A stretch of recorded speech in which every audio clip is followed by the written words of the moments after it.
Hey guys, welcome back to the Fatal Wrath channel. We're doing something a little different today. Today we'll be looking at the Iowa Caucus video and be doing a reaction to it. Now, I don't have the whole entire video. I just have a certain portion of it.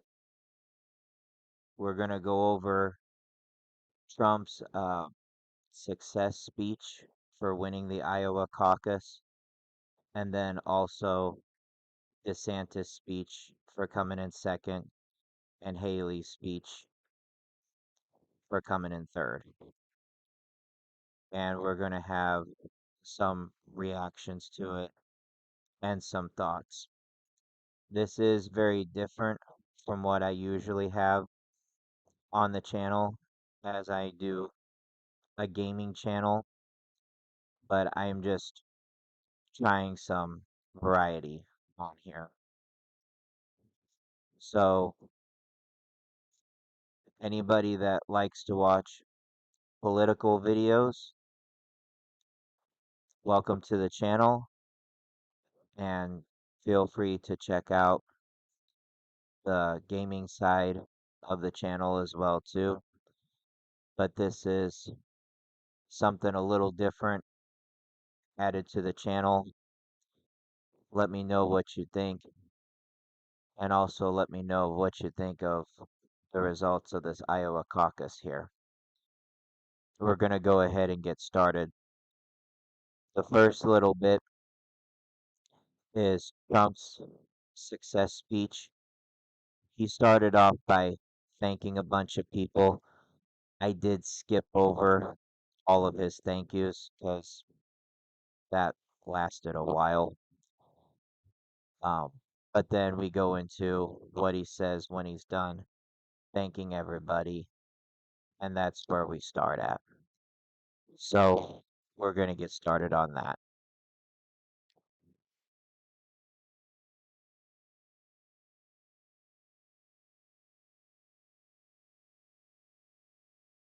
Buddy, you're really fantastic. What a job you've done. Thank you.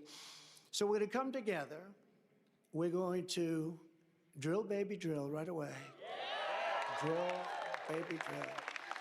We're going to seal up the border. Because right now we have an invasion. We have an invasion of millions and millions of people that are coming into our country. I can't imagine why they think that's a good thing. It's a very bad thing. I think it's a group of people that are probably larger in number than New York State. And we can't have that. We can't have that. It's not sustainable as a country. It's horrible. And you know, they're coming from prisons and jails. They're coming from all over. They're coming from countries that most people have never heard of. And they're coming from mental institutions and insane asylums. They're being emptied out into our country. And they're terrorists. Many terrorists are coming in. You know, in 2019, I saw just recently on a poll, they had none in 29, no terrorists. Now, I even say there's got to be some, but they have none.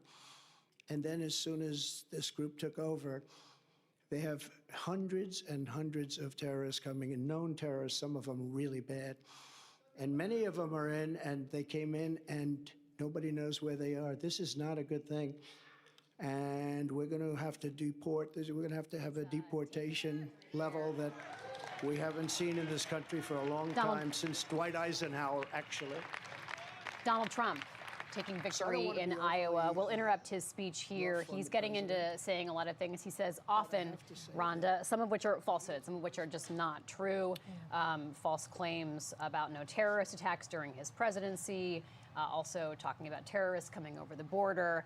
So he's getting into the routine of typical Trump campaign speech items, Rhonda, but also some things that are false. So I want you to address what he's saying, but then let's also talk about this moment for him and what it means. I'm going to kind of interrupt it right there. First of all, sorry about that little pop-up. It's my game player for a PC. Anyway, um, we're going to interrupt this. Yes, this was record it at another time, and I'm doing the react off of my recording here. But one thing I just want to uh, point out is that even though he was doing his success speech, they still interrupted that and didn't let it play out and didn't let it talk. Probably because the guy would speak for another hour, hour and a half, 2 hours, and it would never get done. You'd be waiting forever for the success speeches of the other two candidates.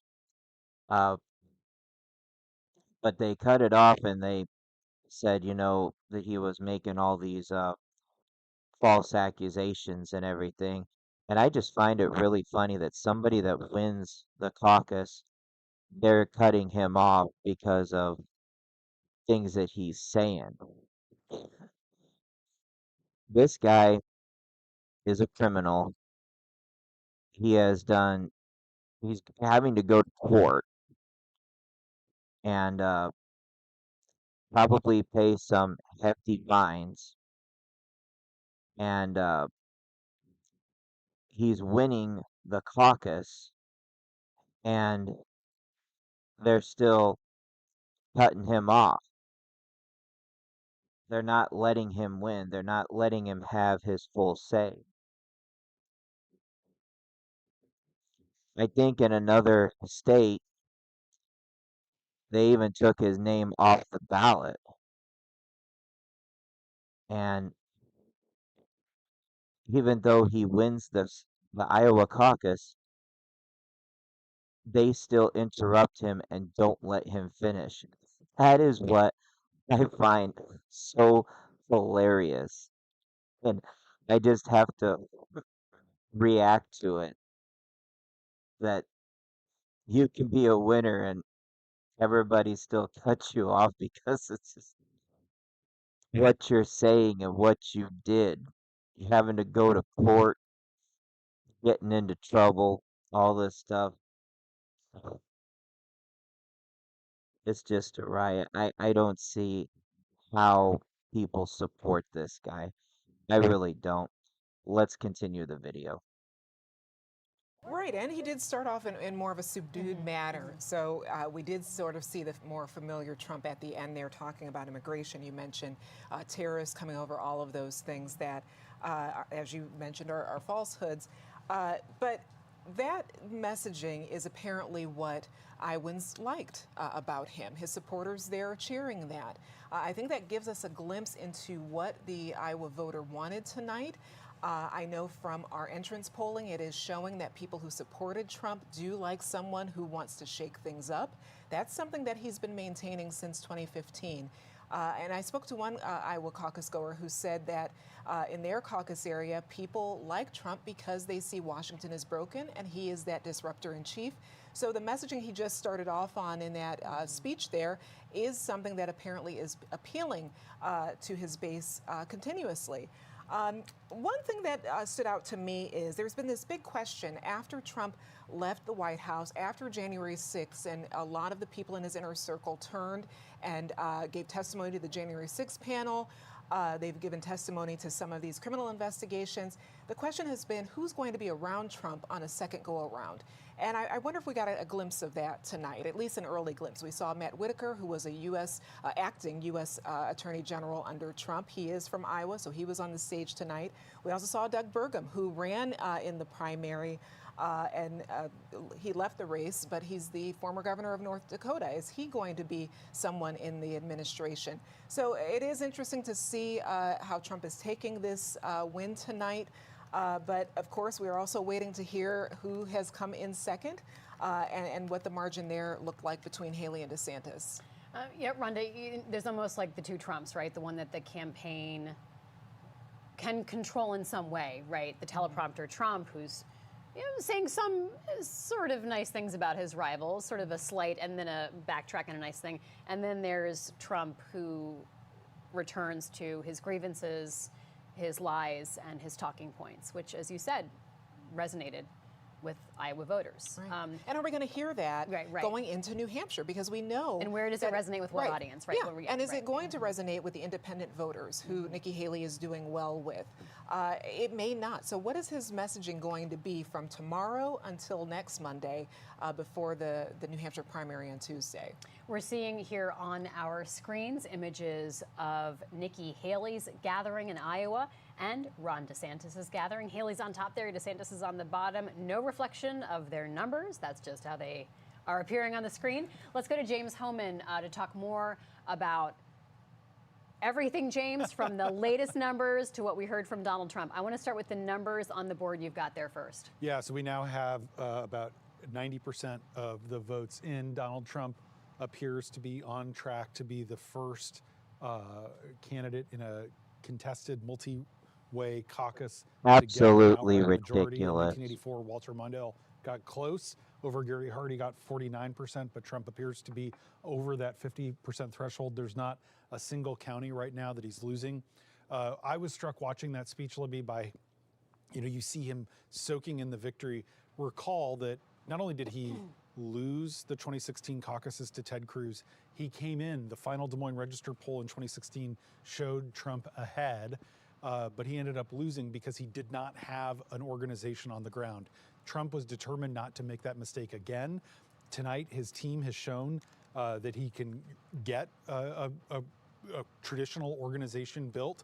His campaign had said that they had gotten 50,000 people to sign commit to caucus cards in Iowa. You can see that he's at 52,000 votes. It seems like we're on track to have about 100,000 people participate in these caucuses. Unlike 8 years ago, Trump recruited more than 2,000 caucus precinct captains. His campaign held more than 400 training sessions. It is an illustration of the fact that Trump was able to build an organization. And so tonight he was able to soak in that victory that he feels like he was denied 8 years ago.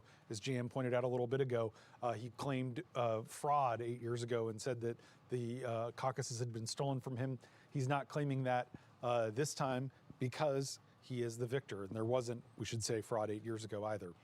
James, the numbers of actual voters are so small. When we talk about just the size of America and who is deciding the Iowa caucus results tonight, I just want you to reflect on that a little bit for us. If we go back to James's shot and we see that map behind him, that sea of red, which is representing Donald Trump tonight, it looks so overwhelming. It looks like this more than 50% potential victory, but we're talking about a small number of people making a decision here. What's stunning is, the state of Iowa has about 3 million people. There's more than 1 million registered Republicans. And so as important as the caucuses are, this is really a tiny fraction of even the state of Iowa's population.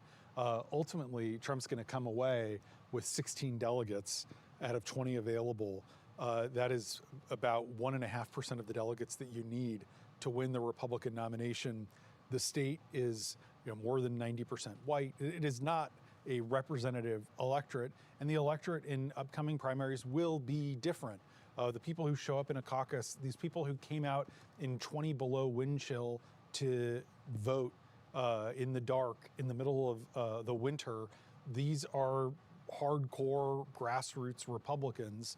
And this is not necessarily at all reflective of the electorate that you'd see in primaries that are open, like next week in New Hampshire, where independents and Democrats can vote, but also, I guess, independents, not Democrats, but also certainly the general election. These numbers are very small, but that is not to diminish what is a very significant victory for Trump. I mean, DeSantis went to all 99 counties. He did all the traditional things. Vivek Ramaswamy went to all 99 counties at least twice.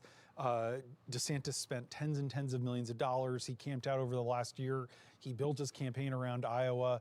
And so it's not like Trump was the only person organizing. So it's important not to take away from Trump's organizational victory because it does reflect his popularity among the grassroots of the Republican Party. Yeah, thanks so much, James. Let's go to Rich Matthews. We've seen how former President Trump went into this with a big lead in the polls. He is looking to be in very good shape tonight, possibly even hitting that 50% threshold. Rich Matthews in Iowa, what have voters said to you about the former president?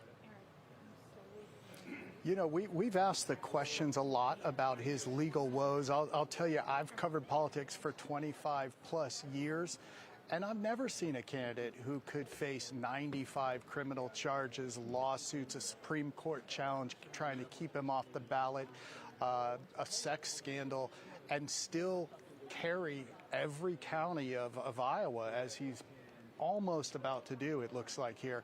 And the Exactly. way that happens, and we know this because we've interviewed dozens of his supporters in the last couple of weeks here in Iowa, they don't believe he's guilty.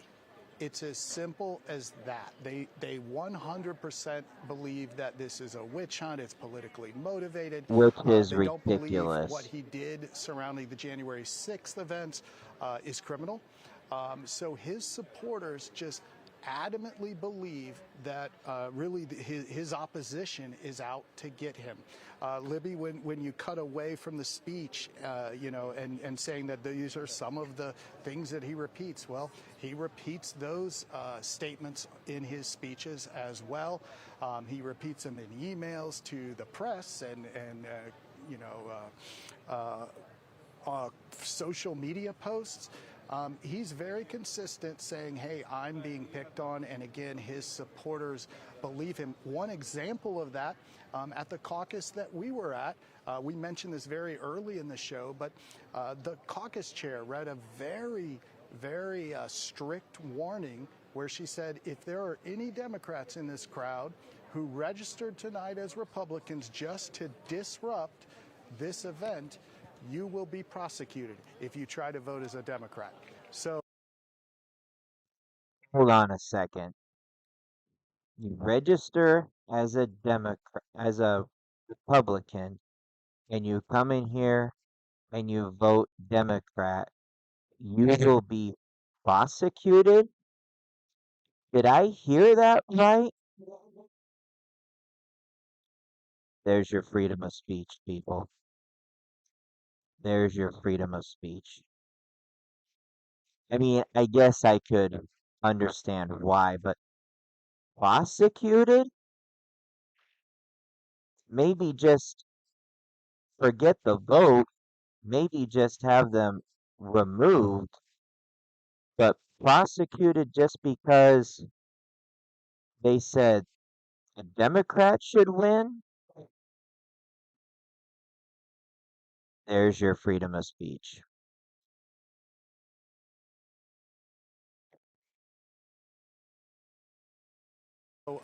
you know, again, it's kind of that theory that he's not guilty that just keeps him in you know, keeps his support so strong. I will say a lot of people talked about the Ron DeSantis ground game here and how well organized he was. I actually don't feel like the Trump machine was incredibly organized here. And I say that from experience because I've been to events. You know, I saw events where they had trouble getting there on time, starting sound quality events or sound quality problems. But the bottom line is the best ground game, the best machine is just having people love you, having people support you, having people want you in office. And that is what Donald Trump is so good at. His base is so fervent, so adamant that, you know, they're really unwaverable. At the Nikki Haley events, the Ron DeSantis events, we'd talk to those people and we would ask them, well, hey, if Haley isn't the nominee, would you still vote for Donald Trump? They say yes, almost unilaterally. They say yes, or almost unanimously. But if you go to a Trump event, you try to interview someone in one of those red hats, and you say, hey, what if your guy's not the nominee? Will you still support them? They don't even want to hear the question. They say that's not going to happen. He's going to be the nominee. And, you know, that's a big difference. And that's showing tonight. Trump voters showed up. They showed up in mass, and they caucused for their candidate.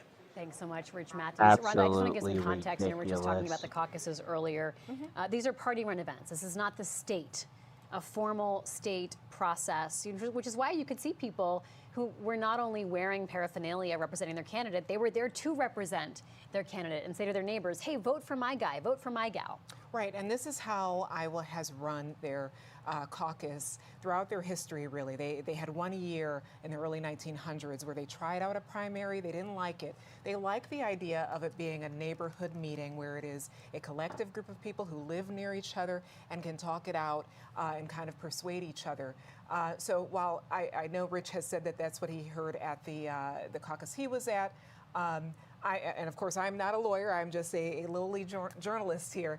But I do know these are state or not state-run events. These are run specifically by the party. Look at them in the framing of being just a party gathering, a meeting that they have. They have them throughout the year as well. It's just not tonight. And in fact, the Democrats also held their caucus meetings, and it was just a usual business meeting. They will do their voting through mail-in ballots and announce the results in March for most likely Biden, who is presumed to win on that ballot.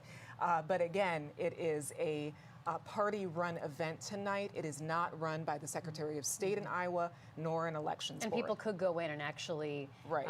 With proof of, in Iowa, it's driver's license, proof of residency. You can sign up that night and participate in this event. Let's bring in Michael Shear, national political reporter covering.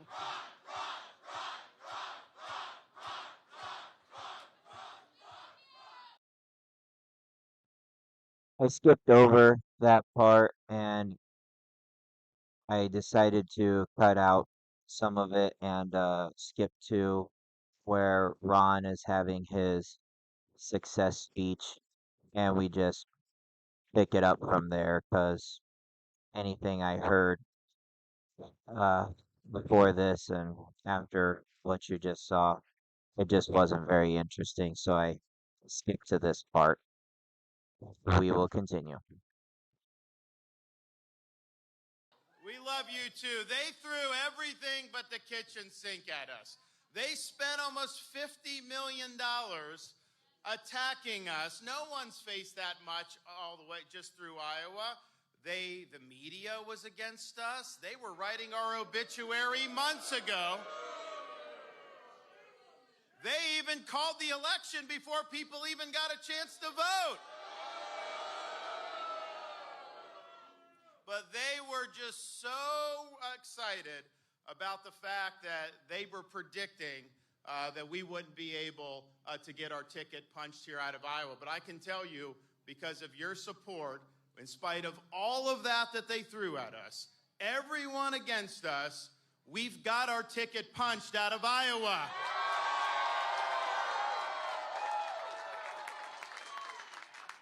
And what I learned by going around Iowa is that this country has a basic decency. We've got hardworking people, God-fearing people, patriotic people. You just don't see it every day because of all the nonsense that gets spewed out there by the media, by social media, all this other stuff. People want to have hope for this country's future, and that's what we represent. We represent a chance to reverse the madness that we've seen in this country, to reverse the decline of this country, and to give this country a new birth of freedom and a restoration of sanity. That's what we are going to do. So we have our marching orders. Our marching orders are to do all we can to preserve what George Washington called the sacred fire of liberty.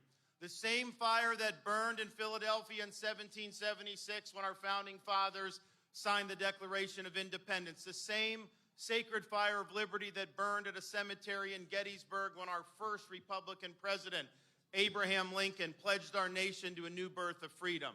The same sacred fire of liberty that was on the beaches of Normandy in 1944 when our band of brothers stormed those shores and helped free the world.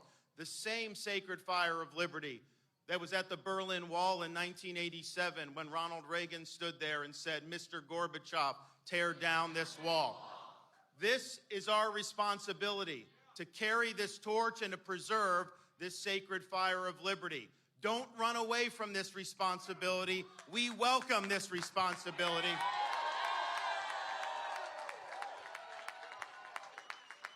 We thank you for your effort. We thank you for your support. You helped us get a ticket punched out of the Hawkeye state. We have a lot of work to do, but I can tell you this, as the next president of the United States, I am going to get the job done for this country. I am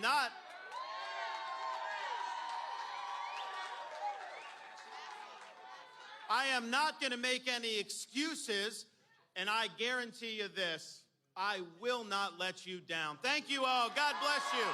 Thank you so much. Appreciate you.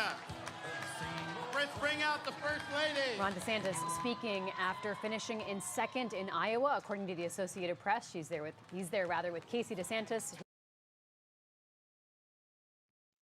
As you can see for his speech, they let him say the whole thing. They didn't cut him off, and it was pretty short. So get to the point and don't sit there and talk your same talk that lasts an hour, 2 hours, maybe longer, as if people are willing to sit there and listen to you speak for hours on end. So, and because he didn't talk about everything that Trump has been saying, they didn't cut him off and they let him finish. So there's a bit of difference there.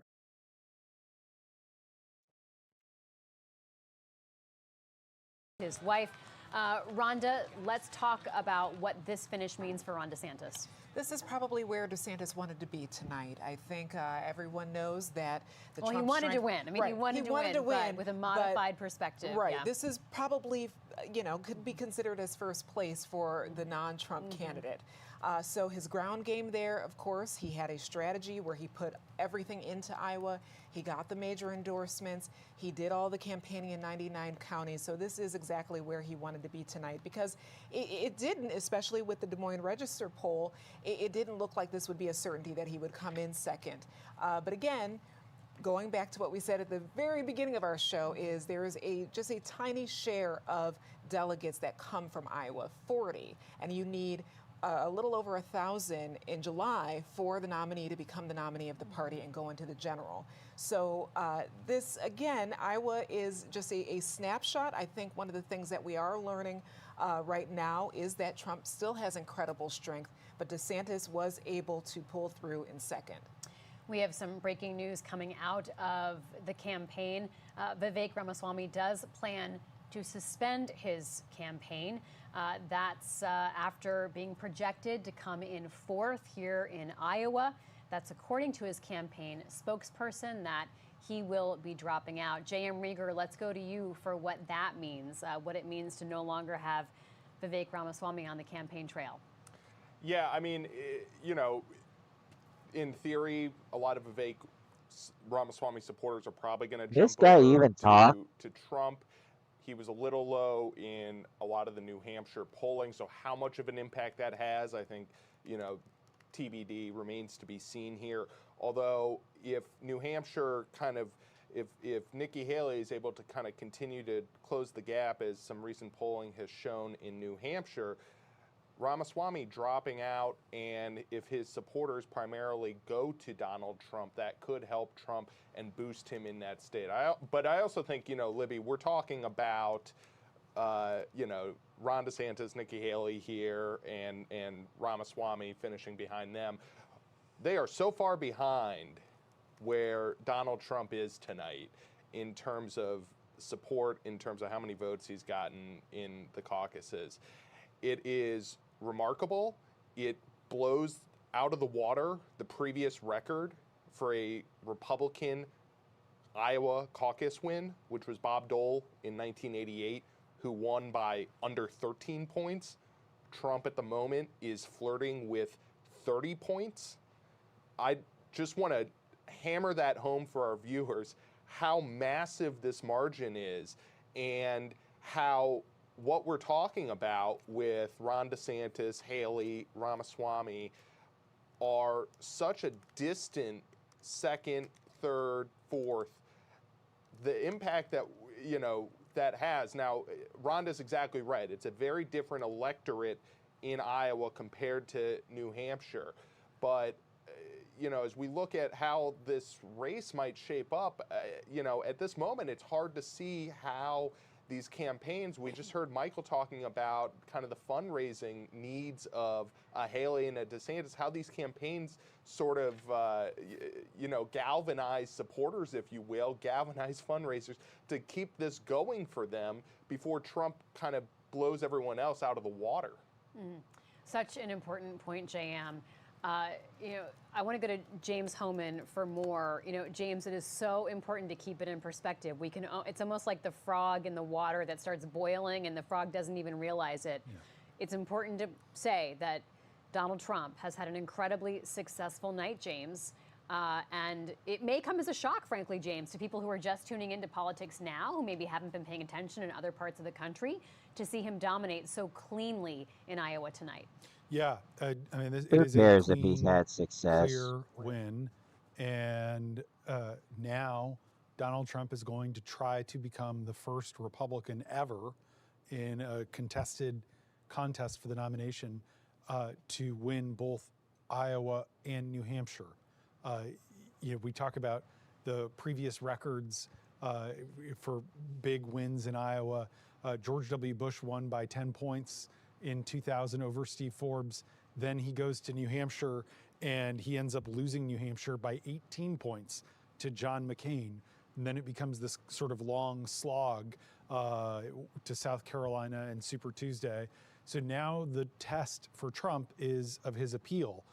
He goes to a very different state where a majority of Republicans identify as pro-choice, where independents can vote in the Republican primary. Then he goes to Nevada, where he appears James, to be very strong. I'm going to pause you there to go to Nikki Haley, former UN ambassador. She has taken the stage to greet her supporters in Iowa. Thank you, Iowa. I want to say before we start, when you go through something like this, you can't do it unless you have a faith. And God is so good. And I want to say to my husband, who is deployed, who I know may or may not be watching this right now, Michael, I love you.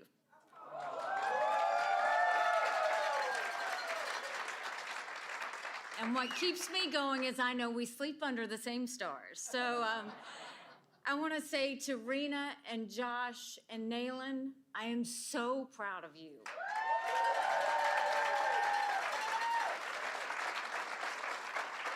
The best job I will always have is being your mom. I want to thank my parents who are at home. Every day they reminded us how blessed we were to live in America.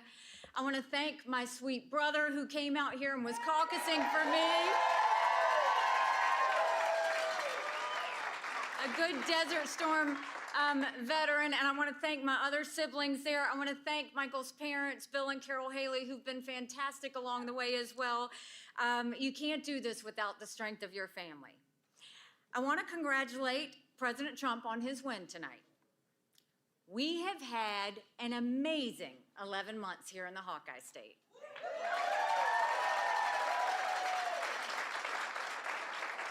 I came to Iowa early and often, and I kept coming back, even though the cold weather is brutal. But the kindness of Iowans will never be lost on me. You're faithful, patriotic, and hardworking Americans, and I will forever be grateful for the time that we had.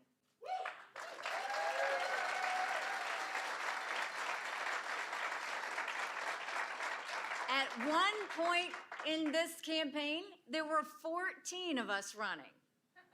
I was at 2% in the polls. But tonight, Iowa did what Iowa always does so well. The pundits will analyze the results from every angle. We get that. But when you look at how we're doing in New Hampshire, in South Carolina, and beyond,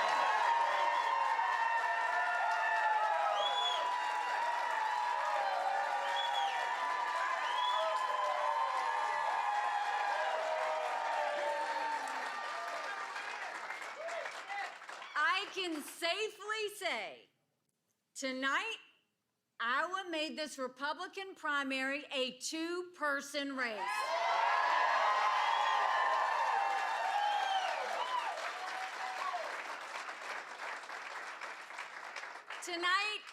Tonight, I will be back in the great state of New Hampshire. And the question before Americans is now very clear. Do you want more of the same?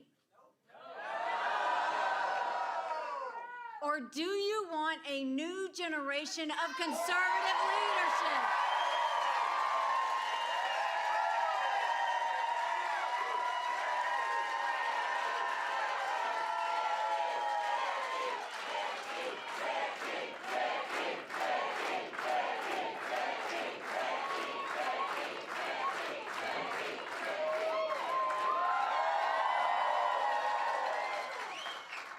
I've spoken a lot of hard truths to America, and here's another one.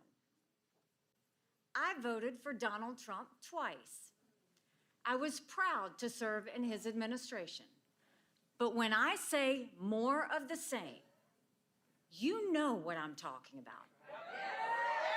It's both Donald Trump and Joe Biden. They have more in common than you think. 70% of Americans don't want another Trump-Biden rematch.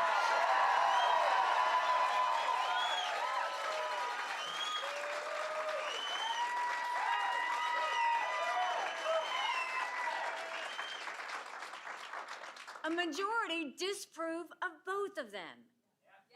Trump and Biden are both about 80 years old. Trump and Biden both put our country trillions of dollars deeper in debt, and our kids will never forgive them for it. Now that was a good one. Trump and Biden both lack a vision for our country's future because both are consumed by the past, by investigations, by vendettas, by grievances. America deserves better. Let me just interrupt just for a second, because that's the part that I wanted to bring up in her speech. That's why I kind of let the video run for a while without saying anything.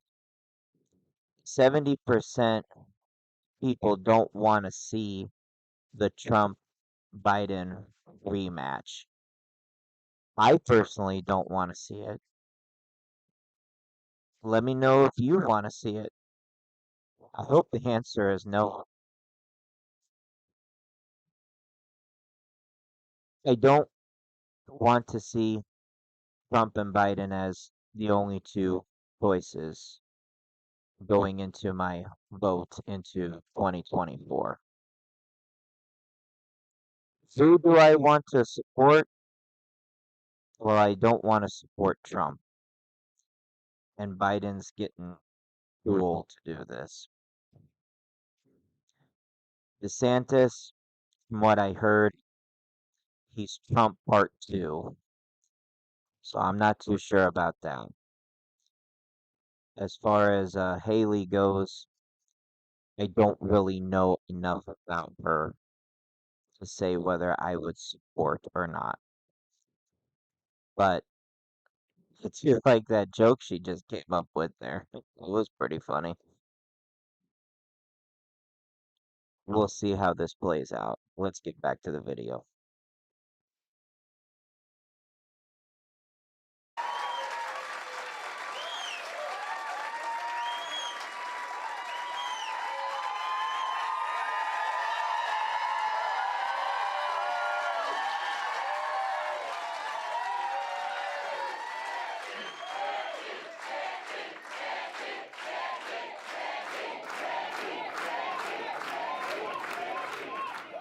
We deserve a new direction under new conservative leadership. We deserve a president who will focus on the needs of our people, not on themselves. A president who will rebuild our economy, close our border, and stand up to our enemies. Most importantly, we deserve a president who will stop our self-loathing, end division and fear, and make America strong and proud.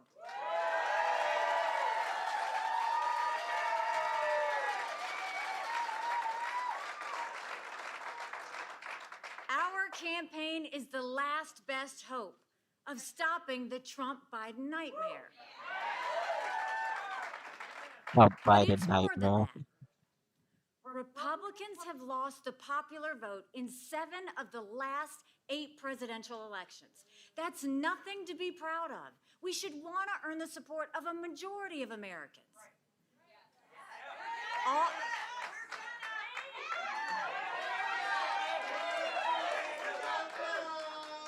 All the evidence says that if it's a Trump-Biden rematch, it's going to be another toss-up election.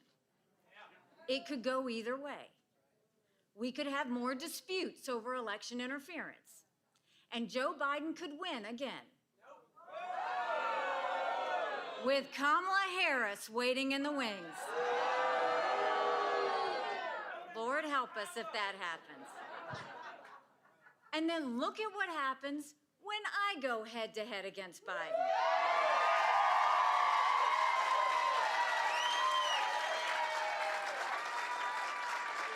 A little overconfident there, but okay. We win in a landslide, it's not even close.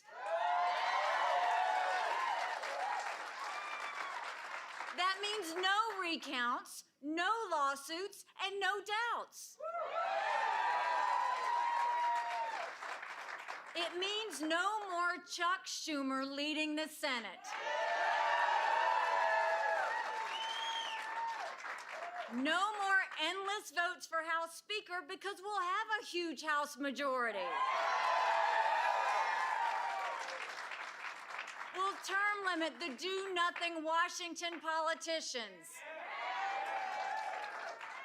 We'll rebuild our economy and secure our border. No more excuses. And make no mistake, we will restore our national pride. We are Let's blessed don't build a to live wall. in America, and it's time that we remember that. And as we head to New Hampshire, I have one more thing to say.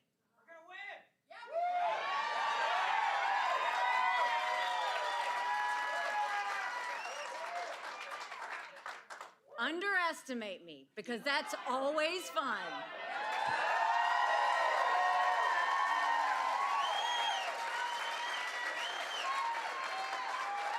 I love you, Iowa, but we're on to New Hampshire.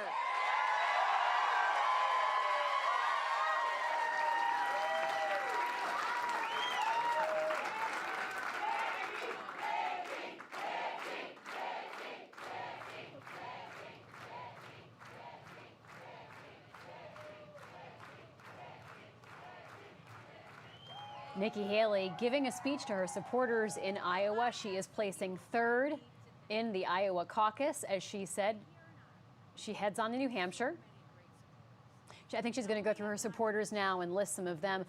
Rhonda, one curious line from this speech that 2 candidates go. And as you can see, even though she talked longer than DeSantis, they did not interrupt her speech at all, and they let her finish it because she was not talking like Trump and talking about all these terrorists and building walls and all this stuff. So you see where that gets you, Trump. Even though you win the caucus, people still cut you off and they still don't want to hear from you. So, we'll see who the real winner is at the end of the day. Continuing the video. On from here, but she's not in the top 2. So it's almost like that speech was written before we got the results. It might have been, or she is talking about the anti-Trump candidates, her and DeSantis, or she's talking about her and Trump. I'm not quite sure what she meant by that. However, there is a clear distinction between that speech and the one we heard from DeSantis. And you have to wonder, as we move on to New Hampshire and the other primary contests, is that message going to resonate? And it is the message of, I am the clear alternative. We heard DeSantis thank supporters, say that people said he couldn't do it, and then he kind of wrapped it up. She went back to the speech she's been saying for the last few weeks that she's the only one who can beat Joe Biden. And for folks who are just thinking ahead to the general election, that's going to be something that resonates with them. She's talking about the fatigue and the polls that show that a lot of America, they don't want a Trump and Biden matchup again. She also tapped into that fatigue about older candidates and how there needs to be, younger and fresh faces, something that Vivek Ramaswamy was able to get, a few votes at least in Iowa and some momentum early on by his message of saying that we need younger people in politics. But she isn't, dancing around the main issue. Her issue right now is she's the clear choice for the Republican Party if they don't want a Trump with baggage. And despite how well Trump did in Iowa, that does not mean how he'll do in New Hampshire, Nevada, any of those states that come next. And certainly her home state of South Carolina, that's projected to be a favorable place for her as well. I mean, you'd almost think that Nikki Haley was from New Hampshire, the way she was throwing those love notes to New Hampshire, talking about heading there right away. I mean, she is turning her attention. She said she was going tonight. That's right. Let's bring in James Homan. James? Well, yeah, there's an old line from John Sununu, the former governor of New Hampshire, that Iowa picks corn, New Hampshire picks presidents. John Sununu's son, Chris Sununu, the current governor of New Hampshire, Nikki Haley's strongest endorser in that state. We now are seeing the field pare down a little bit, but it is good news for Donald Trump that Nikki Haley and Ron DeSantis coming with a case, both saying that they got their tickets punched to go into New Hampshire, where Trump's going to try to become the first Republican to win both of those states back to back. We now have Ramaswamy out. Asa Hutchinson is a non-factor, an asterisk tonight. It was really striking. Nikki Haley has spent the last few weeks going after Ron DeSantis, trying to get that second spot. Tonight, she turned her attention toward Donald Trump. I think that that's a pivot toward a new message. A lot of what we just heard was her standard stump speech, but it was a little more pointed in the criticism of Trump. The question now is, does that continue? We also saw Ron DeSantis over the last 24 to 48 hours taking some harder whacks at Trump than he'd taken through the entire campaign. So we're going to go into New Hampshire where there are independents who can vote. And then the question is, if Trump wins Iowa and New Hampshire, it's a lot harder for either of them to stop him for the Republican nomination. But if for some reason New Hampshire splits or Haley's able to win, then you get into Super Tuesday. Very few delegates on the line in the first couple weeks. 75% of the delegates will be awarded by the end of March. If Haley can figure out how to do well in her home state of South Carolina, where she was governor for 8 years, the next big set of primaries across the country. Some of these states, maybe she could be competitive in. But one of the key things that's happened largely under the radar over the last year is that because Trump has developed a better organization than he had before, he's gone into a lot of these party committees inside these states where the establishment is now loyal to him. In California, for example, more delegates are available than any other state, including Texas on Super Tuesday. They changed the rules so that instead of allocating delegates by congressional district, if someone gets more than 50% of the vote in California, they get all 168 delegates from that state. So the rules have sort of changed in a way that could be helpful to Donald Trump if this ends up becoming a marathon rather than a sprint. But for now, the battle turns next week to New Hampshire. Thanks so much, James. J.M. Rieger, let's go to you. All right.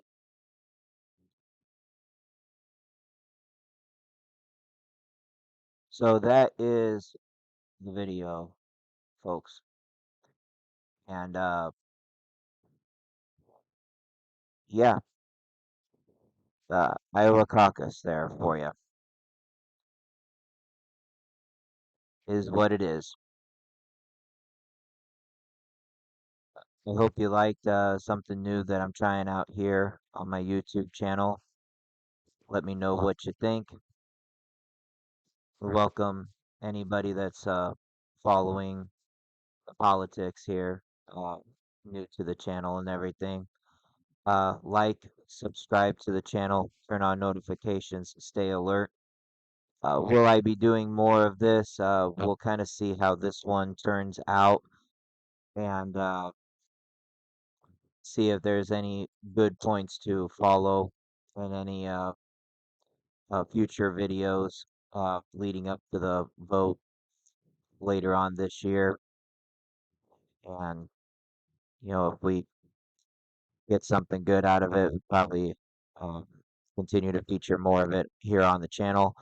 But while you're here checking out the politics, uh, please check out any gaming content on the channel that I have, because I have many games, many gaming content variety, and yeah, would like to see it, view it, watch it, and tune into any of the live streams coming up. Anyways, thank you for watching. We'll see you in the next video. Thank you.